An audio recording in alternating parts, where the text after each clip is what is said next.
السلام عليكم ورحمة الله وبركاته. mid ka mid ah su'aalaha ugu badan la soo weydiiyaa waxa weeye doctor mar walba waan daalanahay maxaa daalka keena maxaad igula talin lahayd maxaan sameeyaa arrimo noocaas insha Allah ta'ala muuqaalka waxaad kula wadaagi doonaa 5 sababood oo keena qofku inuu daal fara badan uu dareemo waxaan wada ogsoonahay walaalayaal mid ka mid ah sababaha keena daalka fara badan ee ka mid tahay qofka hurdadiisu ay yar tahay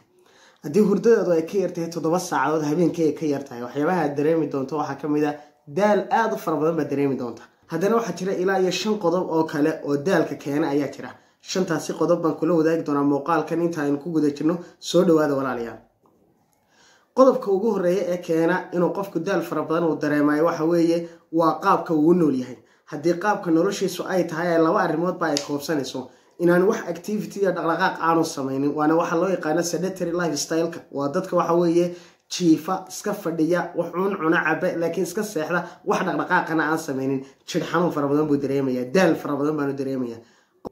dhibka labaad ee ka dhasha hab dhaqanka qofka waxa weeye waa qofka oo qaadan waayo cunto isu dheelitiran goorma ayaa la oranayaa qofkaas cunto isu dheelitiran buu qaatay waa marka cuntadaada 6 shay laga helo haddii cuntadaada laga helo carbohydrate oo tamar uu jirku ka helo haddii cuntadaada laga helo protein oo dhaawacyada iyo dhibaatooyinka jirkeena soo gaaraan kaga kabano haddii cuntadaada laga helo macdano iyo vitamin laga helo oo iyaguna qayb ka qaata shaqada ay shaqeynayaan unugyada jirkaaga iyo neerfayaashadana si fiican u shaqeeyaan haddii cuntadii laga waayo dufan laga waayo iyo haddii cuntadaadii laga dhex waayo biyo 6 shay haddii laga waayo cuntadaad qaata waa cunto aan isu dheelitirnayn daal fara badan baa kugu keenaya markasta oo macdanaha iyo vitaminadu jirkaaga ka maqan yihiin waa markasta oo daal fara badan aad dareemi doonto qodobka labaad ee daalka keena walaalayaal waxa waa dhiig la'aanta weeye dhiigeenu waxa uu ka kooban yahay unugyo kala duwan unugyadan u soconay waa unugyada loo yaqaan unugyada dhiiga casas ama kuwa loo yaqaan RBC-ga waa kuwa loo yaqaan mid ka mid ah shaqooyinka ay unugyada dhiiga casas ay qabtaan waxa ka mid ah inay qaadaan oxygen-tana waxaan ugu baahanahay si jirkeenu uu shaqeeyo meelaha ugu badan ee oxygen-ta u baahan waxa ka mid ah muruqyada jirkeena haddii maadada iron-ta loo yaqaan oo unugyada dhiiga casas laga helayo uu inaga maqan yahay ama uu inagu yar yahay unugyada dhiigeena casas ay awood u yeelan maayeen inay oxygen-ta ay qaadaan sidaas awgeed mid ka mid ah sababaha keena qofku inuu daal fara badan uu dareemayo waa dhiig la'aanta weeye taladeenu waa maxay waa shaybaar iska qaad haddii dhiig la'aan ay ku haysana dhiig la'aanta iska dawey qodobka saddexaad ee daalka faraha badan la keenaa haddii uu leeyahay mid ka mid ah xanuunada maskaxda waana waxa loo yaqaan depressionka waa maxay waa qofka oo niyad xumaada isla markaana adduunkani ka niyad jaba isla markaana dareemay inaanay jirin cid taageeraysa aanay jirin nolol dambe oo u sii hagaagaysa aanay jirin quusna nolosha ka taagan xaaladaha noocaas qofka haddii uu dareemayo oo depressionka loo yaqaano waxa uu isna uu dareemayaa daal fara badan buu dareemayaa qodobka afraad ee isaguna daalka faraha badan la keenayo waa thyroid hormones waa qanjirka guriga ka sareeya ama guriga ku beegana halka ay ka muuqanaya weeyaan qanjirka noocaas ee wuxuu soo daayaa hormoono qaabilsan energy iyo tamarta jirka qaabilsan haddii uu qofkaasi dhibaato xagga thyroidka uu leeyahay daal fara badan buu dareemayaa laba xaaladoodba way dhacdaa in thyroid hormoneska ama hormoneska qanjirka laga soo daayo hoos u dhacaan iyo inay kor ay noqdaan labadabana calaamado ayuu qofku keenaya ay tahay inuu dhakhtarka uu kala tashado dad badan baa jira oo thyroid hormonka aad su'aalo iga soo weydiinayay muuqaal gaar ah isaga insha Allah ta'ala ka sameyn doona qodobka shanaad ee daalka faraha badan la qofka ku keenay mar walba uu daalanaado waxa weeye waa mushkilad xagga ay hurdada ka jirta waxa loo yaqaan xaaladaasi sleep apnea oo macnaheedu ay tahay qofkana habeenkii marka uu seexdo waxa uu soo toosaya isagoo naqas ku hayo mar walba uu toosaya waxa la yiraahdaa more than 100 episodes 100 jeer wax ka badan buu qofkaasi habeenkii u kacaya oo hurdada ka kacaya isagoo aad moodeen neefta iyo naqaska lagu dhijinayo oo halka cunaha la hayo toosaya deedna uu soo toosaya deedna uu saxanaya biyaha duu ag yaalo biyaha soo cabaya hadhowtana dib uu jiifsanaya haddana uu soo toosaya dadka qaarkood sida u saxanayaan oo neeftoodu aan u furminba bay dadka qaarkood ay sidaa ku dhintaanba waa mushkiladaasi sleep apnea la yiraahdaa waxyaabo badan baana keena waxyaabaha qayb ka noqda waxa ka mid ah qofka oo miisaankiisu culus yahay yacni wax kasta oo pressure ku keenayo qofka airwaygiisu inuu narrow inuu noqdo inuu dhuubto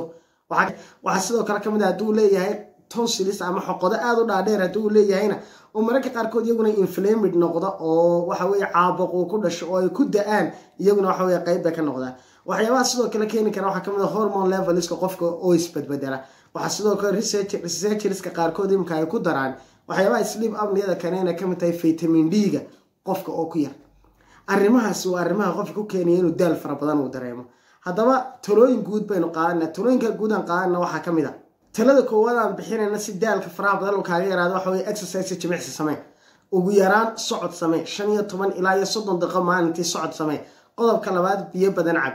qodobka saddexaad habeenkii marka ay soo gaadho cuntada faraha badan iska kala yaree khaasatan cuntooyinka dhandhanaanka bisbaaska qajiga waxyaabaha kulul ay ku jiraan iyo cabitaanada sooraha ama kafeegu ka mid yahay iska ilaali markaad habeenkii saaxan haddii aad laga maarmaaran tahay inaad wuxuun cabto koob caana cab habeenkii ha samaynin jimicsi ha samaynin wadadka qaarkood jimicsi bay sameeyaan si ay u seexdaan waxyaabaha kale aad talooyinkaan bixinayna waxaa ka mid ah talada lixaad habeenkii marka aad doonayso inaad seexato saacad ka hor moobilka iska dhig dadka qaarkood iyagoo moobilka isticmaalaya doonaya inay seexdaan deedna subaxii wax soo toosaya isagoo daalkii dunida dareemaya soo toosaya waxa weeye moobilka isticmaalkiisa iska yaree qodobka toddobaad waxa weeye cuntooyinka aad qaadanayso cunto isu dheelitiran ka dhig qodobka sideedaad khudrawaadka faytamiinada waxyaabaha noocaas isticmaalkooda badso vitamin B complex box yar oo la yiraahdo jira yani kaniinka maarta loo yaqaan vitamin B complex wuxuu ku jiraa box yar buu ku jiraa aad buu fara badan yahay waxa filayaa ilaa 1000 xabba ku jira waxyaabaha muhiimka ah aan ku taliyo kamid tahay vitamin B complex kaniinka la yiraahdo waxa weeye caagad halkan ima taalo oo tuslaa caagad yar oo kooban buu ku jira caagadaasi uu ku jiro waxa muhiim ah guriga inay taalo dadka ay tahay inay isticmaalaan dumarka kamida dadka waaweyn baa kamida hal xabba haday maalintii isticmaalaan waa ku filan tahay iyaduna waxa weeye aad bay kor ugu soo qaadaysaa sidoo kale qorraxda hal la lugeeyo meelaha ugu muhiimsan vitamin D ka helo qorraxda ayaa ugu muhiimsan socod hal la sameeyo lugaha hal kala bixiyo socodka aguna iyo noqonin mid ay dabaysha ku riixaysa activity ku dar hadama aragtaa talooyinkaasi haddii aad qaadato habeenkiina hurdadaada si fiican aad u ilaashato waqti go'aanna aad seexato salaadaha iyo cibaadaadkaagana aad ilaaliso daalka faraha badan loo ka yaraan doona niyadaadana mar walba hagaaji haddii dhibaato ay ku soo gaadho ogow dhibaatadaasi in Ilaahay subhanahu wa ta'ala uu ku qadaray yani cid ku keentay aanay jirin aad iyo aad baan idin salaamaya intaan muuqaal kala lamida ku kulmi doono السلام عليكم ورحمة الله وبركاته. كسودو أكاديمية الددال برشادة سحدة يحفظين القرآن الكريم ولا المتشوكتا يوروب ما تعيش هنا القرآن كبرته ما لربط عروض هذا يوروب تشوكتا أما أمريكا أما كندا تشوكين هلان معلمين لغة إنجليش كلها العروض هذا إسلامر كان فهنسية أحكام القرآن كويلادة هاي هجادة يأفكو هوي الصومالية la soo xiriir oo qayb ka noqo ardayda akaadimiyada dadaal qaadanaysa bishan cusub oo ka mid noqo dafcadii 7aad ee ka qalin jabisa ama barata xifdida quraanka kariimka kala soo xiriir nambarada shaashada kaaga muuqda